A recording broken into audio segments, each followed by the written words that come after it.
Aloha everyone, and welcome to the LokomaiLife and Missing Mondays.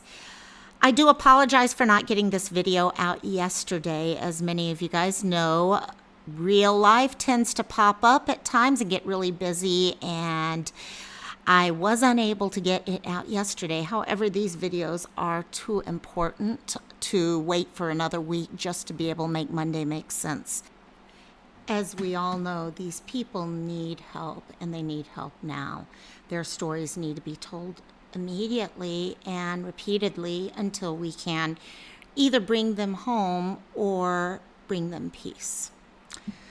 So today I wanted to actually introduce you to someone who is not actually from the United States. As many of you guys know, I'm from the United States, but this little girl is starting to captivate a number of hearts. I've actually had multiple people approach me in the last week through Discord, chat rooms, messages, asking me to cover her. So I did want to talk about her. She disappeared just about a week ago, a little over a week ago at this point. And that is Cleo Smith. Cleo actually disappeared from the Blowholes Campsite in Macleod, Western Australia. And I do apologize if I'm saying any names wrong or anything like that. She went missing on Saturday, October 16th of this year, 2021. Cleo is 4 years old. She is 3 foot 5 inches tall, or 1 meter for our friends in Australia who may be watching this. She weighs 44 pounds or 20 kilograms. She has honey blonde hair and hazel eyes. We're going to talk a little bit about how she disappeared, but when she did disappear, she was wearing a pink and purple one-piece sleep suit with a blue and yellow pattern. She also disappeared while in a red and black sleeping bag, and that sleeping bag is also missing. Crimestoppers and police department are asking for any tips whatsoever, and if anyone has any, please, if you're in Australia, please call 800-333-000. And if you're in the US, please call 800-222-TIPS, TIPS. The disappearance of Cleo and the surrounding events is something that at first had people wondering, had she wandered away, things like that. Go through the whole thing, Cleo and her family, which includes her mom, Ellie, her stepfather, Jake, and her sister, Isla, had decided to go on a weekend camping trip like so many families end up doing. They decided to go to a little area over by the ocean known as Blowholes Campsite. They arrived at around 6:30 p.m. on Friday the 15th. And like I said, they had planned on staying for the weekend. Now, there was some question. People started wondering, did she actually show up? Was she there ever? And yes, she was there. Police have verified that she was at the campsite because they heard her voice on a beach shack CCTV, before she went missing on Friday. So that did verify that she was in the location. At around 8 p.m. that night, after settling in and all, Cleo decided to go to sleep. So she went inside the family tent and was in her sleeping pajamas, got into her little sleeping bag, and went to bed. Family later on went to bed. Around 1:30 in the morning, Cleo woke up. She was thirsty and asked her mom for something to drink. So her mom gave her some water and she went back to sleep. That is actually the last time they saw Cleo. Around 6 a.m., they woke up and Cleo and her sleeping bag were missing. The tent was completely open. The tent flap. It was pretty much wide open. There might have been maybe 30 centimeters, her mother says, that would have kept it from being full open. So it was pretty wide open at that point. As they all discovered she had disappeared, she and many other campers, okay, she meaning Ellie, mom, and stepfather, started searching the immediate area. Okay, had she woken up early and walked off and was somewhere in the area looking around, playing in the sand or things like that. After a few minutes of doing this, they realized, no, this was more serious and they needed to involve the police. So they called the police, and police arrived at some point in the mid-morning hours. The search immediately started off as more of a search and rescue thing than looking at an abduction. So they were looking at, because of the location, okay, we're talking a beach area. Okay, a lot of open sand, water, dunes, all sorts of stuff where it's wide open. So they were searching from air, land, and sea. They were covering all the different locations that could be covered. On October 19th, Mom and Dad did have an interview, and during the interview, Mom Ellie did say that, quote, she would never leave us. She would never have left the tent. Okay, so that's something that we hear quite often. Our kids, especially at this age, 4 years old. Okay, those strange places can be scary. They can be scary, especially in the middle of the night or things like that. So she really feels down deep she would never have left the tent on her own. There were also other concerns, as we will discuss as we go further on. On October 20th, which was Wednesday, so they've been searching for a few days, and police came out and started talking to the public more and more about what was going on and trying to pull help from the public. So police did acknowledge that there had been reports from campers that they had heard the sound of screeching tires and a kind of like racing car in the early morning hours of Saturday morning. So they're estimating between 3 and 3:30 in the morning. So they have been looking for this vehicle since then, trying to find what car that was. Is it related to Cleo's disappearance, or was it people just racing outside? They don't know. But it is definitely something that needs to be looked into because of just the timing of everything here. In addition, police were following up at that time on the whereabouts of nearly 20 registered sex offenders in the area.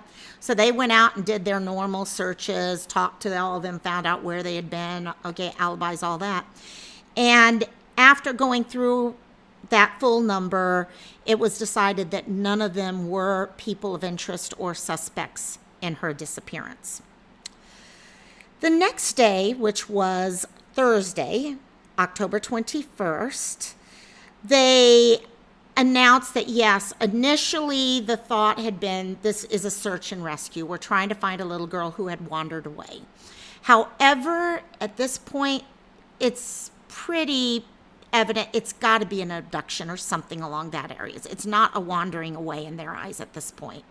At the beginning, yes, you look at everything. But at this point, there's just too many different things that are giving them reasons to believe it is not just wandering. Inspector John Monday revealed at that time that one of those things that concerned them was the tent being open. Okay, it wasn't the fact that it was just open. Yeah, any 4-year-old child can open a tent. The fact was the tent was open so wide that a 4-year-old child, 1 meter tall, 3'5" tall, would not have been able to open it that wide. Okay, the positioning of the zipper, okay, you use the zipper to open the flap. Okay, there was no way that she could have pulled that off. And that alone gives them very serious concerns for her safety at this point. The Premier of Western Australia, Mark McGowan, also announced on the 21st that there would be a $1 million reward for any information leading to her coming home or information to finding her. The next day, again, like I said, this has been really a lot of things going on this week leading up to this discussion today. On Friday, October 22nd, as they started expanding their search, because this area was remote, but in the same place she could have gotten, if someone had picked her up in a car, they could have gotten pretty far pretty quickly.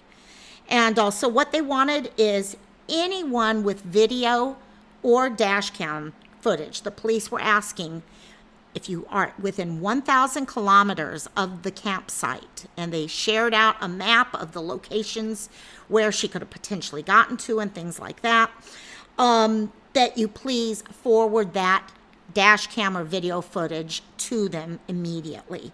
Some of the information, I do want to share this list with people because it's it encompasses a lot.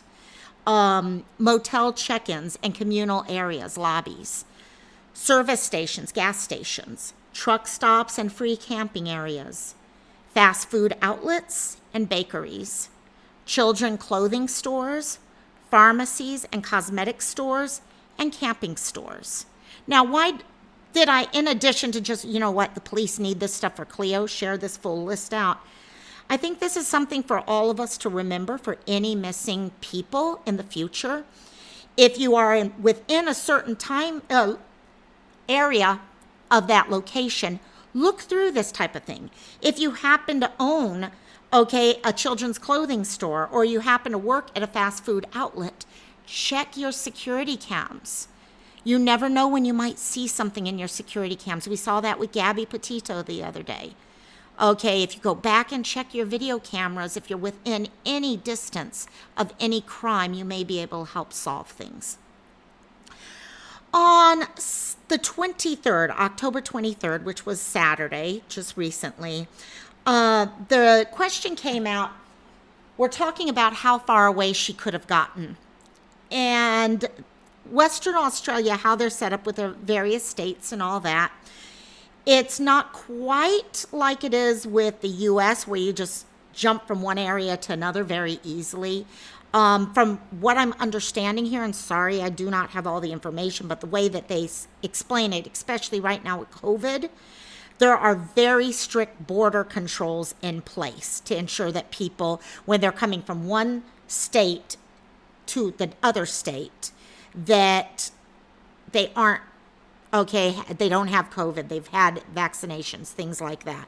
So in their eyes at this point, it would make travel very difficult, but not unheard of. Nothing is impossible. The other reason why I wanted to share this, not just to share with our Australian friends and family in the community, but we all know what things can be like nowadays with trafficking and stuff like that. It happens every day. And we don't know. She could be anywhere at this point. So we as a larger community need to come together and learn her story and share her story with all our friends and family, just in case she isn't in Australia anymore. So Cleo needs to come home. It's been a week.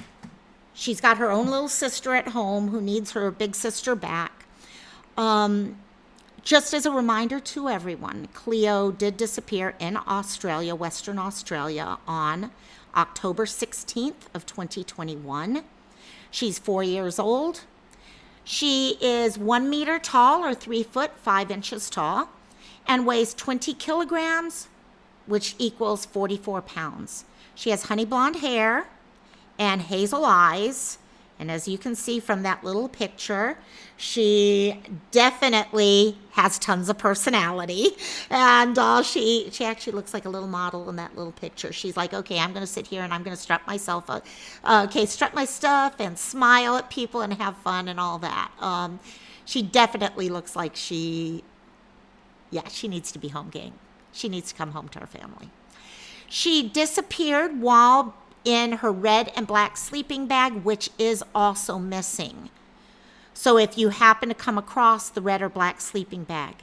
Also, she went missing in a pink and purple one-piece sleep suit, which had a blue and yellow pattern on it. If you have any information on Cleo, any hints, any pictures, if you've gone through video and found something, please call Crime Stoppers. If you are in Australia, you can reach Crime Stoppers at 800-333-000.